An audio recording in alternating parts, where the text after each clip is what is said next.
Welcome back to In Pursuit of Truth. I am your host, Sir Patrick Mack. This is March 20th, 2018, and we have no new Q posts. I'm going to try something a little bit different here. I want to talk today about one word: boom. Now, we see boom a lot throughout a lot of these Q posts, and I think that there's a lot of different theories as to what boom means. What I want to do is I want to just search the word here. You'll see on the screen here that we have quite a few throughout March. A lot of booms. Well, what I've noticed is that a lot of my viewers have a lot of different theories about what these booms mean, and thank you guys so much for sharing your ideas. Now, I want to put this out right off the bat. I can't get to all your ideas, and please understand that even when you send me gold, it may take me a long time to ever get to it, if at all. I've already got my own agenda and whatnot. That doesn't mean that I won't drop something and go right onto it, but I just can't predict that. And please understand that I already have an agenda with this channel, and I want to keep you guys involved as much as possible. Thank you so much. On a side note, reached my 500th subscriber today, and it keeps climbing. Thank you guys so much for all your help and for all your support, your kind words. The number one comment that I see is about the idea of sticking to the point. I think that's what you guys are here for, is you want to hear ideas and you want to get right to them, and that's what we're going to do. So, sticking with this theme of boom today, we're going to highlight a few of the viewers' ideas, and then I want to present one of my own, and we're going to talk about boom. So we're not going to talk specifically about these posts, but just boom and what it might mean to some. Okay, so I want to take you to this video right here. This was my video from last night, 3/19/18, called Panic Mode. Enjoy the show. And right now at this moment, if you scroll all the way down, I want to highlight one of my viewers, Ray LaRusso. Ray, thank you so much for your contributions. He puts in comments here and there, and there's some really nice stuff. In particular, this one right here, if you're seeing my cursor, talking about the U.S. Marine Corps, which we're going to talk about, might be able to talk about later if we can. So, but I want to turn on Yondava's story, and thanks, Ray. I'm going to call you out for this story because this is really cute, and it's probably hard to read on here. But what he's saying is white list. White equals blanca list. Lista blanca lista. Well, what is Ray talking about here? Ray's talking about this. So there's a company from Jim Henson's Storyteller, and it's called Boom Studios, and these are guys that make the Dark Crystal, and they make all these really cool Jim Henson movies, and they're kind of revamping everything. I think they're going to be making a new movie soon, but as you can see, this is sort of a revamped, I don't know if these are side stories, or forgive me, I'm not a big fan, and I'm not going to go way into this or anything like that, but I just want to highlight this. This is Boom Studios, right? So they're going to be making the Dark Crystal, and they're going to be making some bigger feature films with some of their animatronics and stuff like that. If you know anything about Jim Henson, he's dead now, but his company was famous for doing some great stories. Well, look at this. Variety magazine reports Jim Henson Company taps Blanca Lista to oversee feature films. Blanca Lista obviously meaning white list. The Jim Henson Company has promoted Blanca Lista to VP of feature film production to oversee the expanding film development slate for live action, animation, and puppet features, Variety has learned exclusively. Okay, so I'm not going to go big into this. I think it's kind of a fun story. I'm not so sure how deep to pursue it or not, but thank you, Ray. This is a cool story. But let me just get to this real quick, because what is the Dark Crystal? If you remember the Dark Crystal, I don't remember all the characters and everything like that, but I remember the movie, and it featured this elf called Jen, okay? And Jen had a friend, Kira, and they go off and hijinks ensue, blah, blah, blah. But let me just highlight this line here. And the Skeksis scientist tries to drain Kira's life essence for the general to drink so that he can regain his youth. Do you guys remember that? That sounds a lot like that adrenochrome stuff. So anyway, thank you, Jim LaRusso. And again, if I'm presenting your idea and I'm presenting it wrong, please forgive me. I'm just trying to have a little fun with it and stick kind of in a theme. So it's by no means my desire to present this in the wrong way, or if I'm not getting this right or whatever, forgive me. But anyway, I thought this is a great, I don't know, just a fun little story, and I like the Dark Crystal. So, all right, so we're moving on to the next boom. This one here is from a commenter, Truth, whether you like it or not. And he says, I don't know if this was relevant, but I was in a thrift store Friday, and guess what book I found? A book titled Boom, written and published by Tom Brokaw in 2007. Well, thank you. Truth, whether you like it or not, thank you. You actually, when I read this comment, it reminded me. He sure did. He wrote a book called Boom, and here it is on barnesandnoble.com. Boom, talking about the 60s, what happened, how it shaped today, lessons for tomorrow. Now, let me give you the overview at least, all right? Boom, talking about the 60s, what happened, how it shaped today, lessons for tomorrow by Tom Brokaw. In Boom, Tom Brokaw, one of America's premier journalists and the acclaimed author of The Greatest Generation, which was a great book, gives us an epic portrait of another defining era in America, the tumultuous 60s. The voices and stories of both famous people and ordinary citizens come together in this virtual reunion as Brokaw takes us on a memorable journey through a remarkable time, exploring how individuals and the national mood were affected by a controversial era and showing how the aftershocks of the 60s continue to resound in our lives today. In the Reflections of a Generation, Brokaw also discovers lessons that might guide us in the years ahead.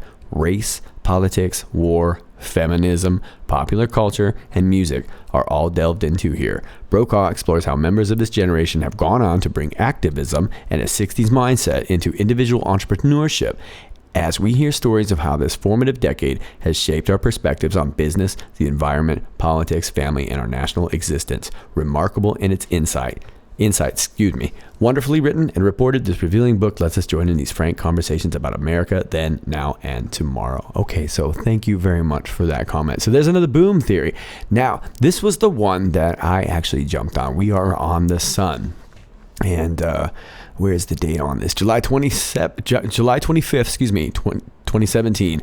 Back with a boom. Is Concorde about to return? NASA looks to revive supersonic jet travel, but there's one big difference. The space agency planned to usher in a new area of supersonic travel and had been backed by President Trump. NASA is developing a new, quieter Concorde plane which will halve your flight time from London to New York, ushering in a new era of supersonic travel. The space agency will soon start accepting bids for the construction of Concorde 2, a new jet backed by President Trump, which can reach the incredible speeds of the original, but without the ear-crashing sonic boom, which came with it. Okay, now, I don't want to go way into this, but this is interesting stuff because keep in mind the company that they're actually going to call this new plane Boom. Okay, this isn't just referring to the sonic boom. They're actually going to call the plane, the model, they're calling it Boom. Okay, so the iconic planes were banned from breaking the barrier in the U.S. from 1973 until the expensive fleet was retired in 2003. But supersonic air travel may now be making a comeback. NASA told Bloomberg their new version will be able to reduce the sonic boom by a third to 65 decibels, the same as driving a Mercedes on a motorway. So, very interesting stuff. Now, really the most interesting thing I saw here, though, was this quote. And he simply says, manufacturers will not take the lead in developing an aircraft that they can't fly. Interesting. Manufacturers will not take the lead in developing an aircraft that they can't fly, says Peter Losfidis, design program manager at Lockheed Martin, which built NASA's small-scale model. Okay. There you go. Well, as you know, a few months ago, President Trump issues executive order on reviving the National Space Council. He's interested in going back to the moon. He talked a lot about, fighting war in space. I mean, it was really, go back and listen to his speech. I won't go into this, and I don't want to cover this article either. Just giving you the headline so that you can tie it together. So that is another boom theory, and this one is really interesting as well, too. However, now, ladies and gentlemen, I would like to tell you what my idea is. We're on Fox News, and this is of today. Austin package bomb attacks timeline. All right, so another package explodes inside a Texas FedEx facility, and I'm not going to play you the video. You can look at it on Fox.com. The first explosion unfolded on March 2nd, killing 39-year-old Anthony Stephenhouse after a device exploded on the front porch of his Austin home. The blast was investigated initially as a suspicious death and later as a homicide. 10 days later, a similar incident was reported just 12 miles from House's home. A 17-year-old, identified as Draylon Mason, was killed, and his mother was injured after a package exploded inside their home. Hours after the second explosion occurred, police reported a third blast, confirming that at least one elderly woman was injured. The night of March 18th, around 8:30 p.m., a fourth explosion, possibly triggered by a tripwire, occurred. 2 men in their 20s suffered non-life-threatening injuries in the blast, including one who had nails in his legs. Now, another device exploded early March 20th at a FedEx ground distribution facility in Schertz, Texas, injuring one person. That was this morning.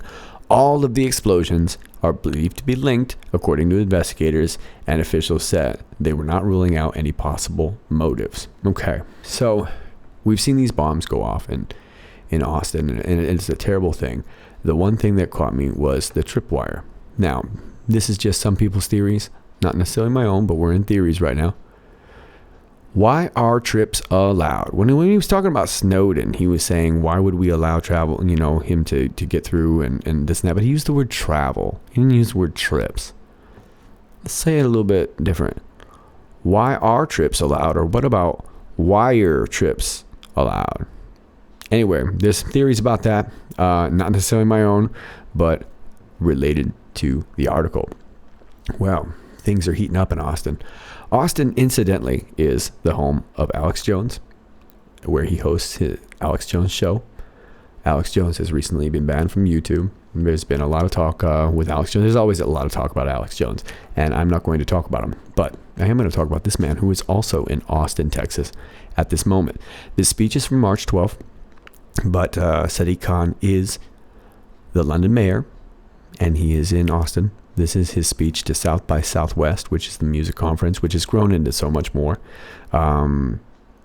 It could be debated that it is a very highly liberal arena.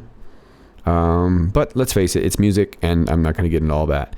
But I just want to leave you with the last bit. I want to set this video up. You can watch it. Thank you to Of Record, of Record. This comes from their YouTube channel. Some really, really good stuff.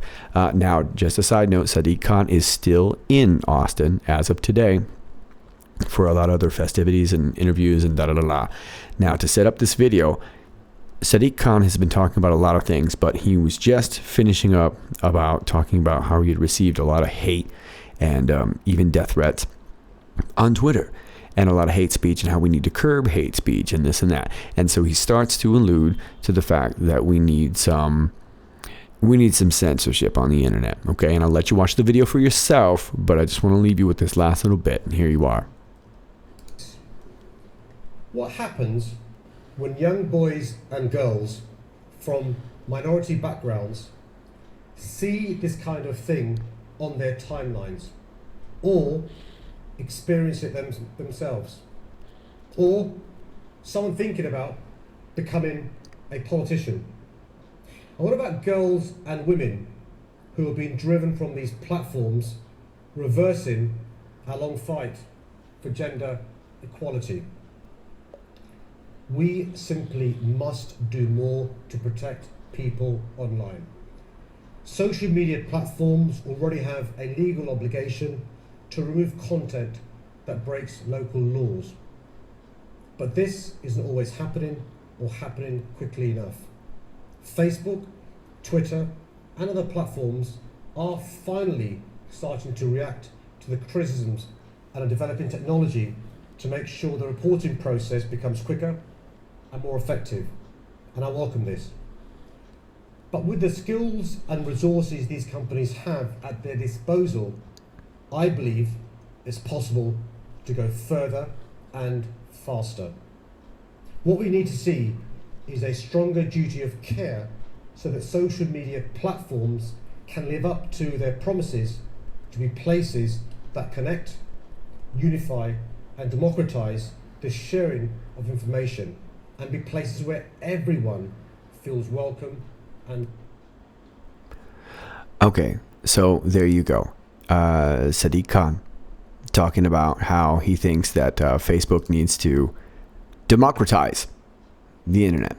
Interesting stuff. Well, don't worry, Sadiq.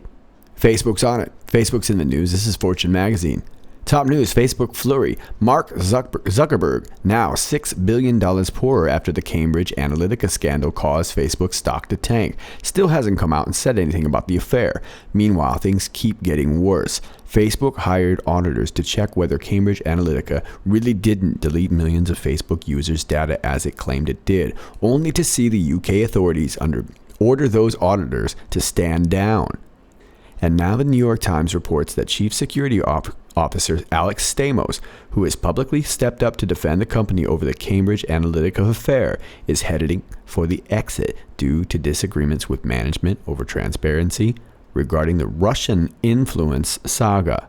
Stamos sort of denied the report, New York Times. Ladies and gentlemen, that's all I have for you. I submit to you that these booms are probably carrying lots of multiple meanings. I don't necessarily think they go into deep detail regarding something.